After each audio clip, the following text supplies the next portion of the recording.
Embla Books presents It's Not Me, It's You by Charlotte Bigland, read by Rebecca Tebbett.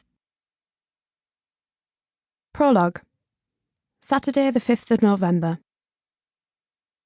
There's a knock at the door.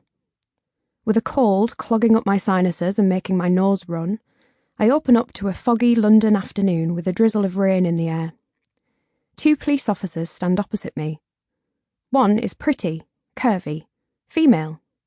The other, a gangly male. I grit my teeth, hoping that they're here to arrest Bob, my live-in landlord. No such luck, obviously. "Jennifer Beanie?" asks the woman. Her voice is soft, but serious. My chest jolts. "Jennifer Beanie?" she asks again. Yes? My hand, still on the door handle, slips. Whether from drizzle or my own sweat, I can't tell. My mouth is dry, my palms are wet, and my heart is racing as I wait for the police officer to continue. "I'm DC Powell, and this is Inspector Grantham." She motions to her colleague, who nods. "We need you to come to the station and answer a couple of questions." Oh my God. I try to form words, try to spit out a sentence, but the traffic blocking the road ahead splutters to a start, drowning out my croaking attempts. I nod. Passers-by stare when I'm led into the police car, and again, 15 minutes later, when I'm escorted out. If I wasn't so shell-shocked, I'd probably think I look badass, a fierce London gangster. Although, I'd need bigger boobs, better hair, and less snot dribbling down my face. No one stares in Hammersmith Police Station. I'm led to a small room off the main corridor that looks roughly as I'd have imagined, given my limited consumption of detective shows. Dark walls, a wooden table with 2 chairs on one side and 1 chair on the other, a recording device on the edge of the table. I look for a 2-way mirror, but there's not one to be found. Not what I expected. I mumble. Oh God, I shouldn't have said that. They'll think I expected to end up in a police station. I mean, exactly what I expected.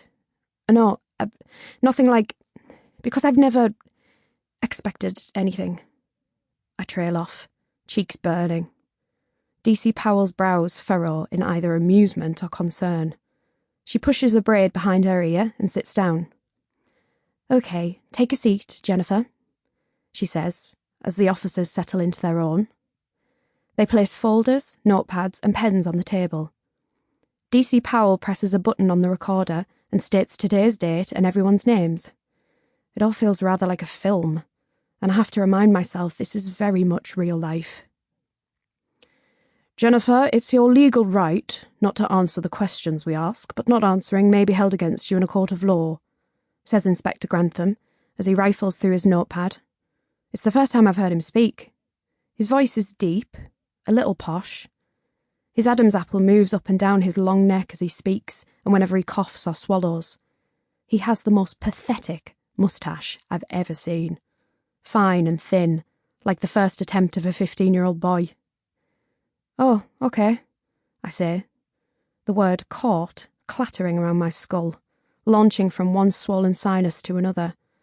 But I won't end up in court. Impossible. Still, there's a lump in my throat I can't swallow. "So, a bit about you," he says, eyes still fixed on his notepad. "You're 23 years old, grew up in Redcar. You've spent the past 10 months in London, currently lodging with a man named Bob Knight. Jennifer, interrupt me if any of this is incorrect." He pauses, and I nod. "And you're a receptionist at Onit Insurance?" They found out a lot about me. I wriggle on the hard plastic seat, an attempt to loosen a body I fear I'll lose control of. Sweat tickles my brow. My hands shake against the table. "Yes, all correct. All true about me. All true, yeah. Sorry, which... Why am I here?" I ask, for what feels like the 1,000th time. The reticence of the 2 officers is frustrating, and it seems to amplify every clumsy mumble I make. A confession to an act I don't even know has been committed seems on the tip of my salty tongue. "Jennifer, take a breath." Sample complete. Ready to continue?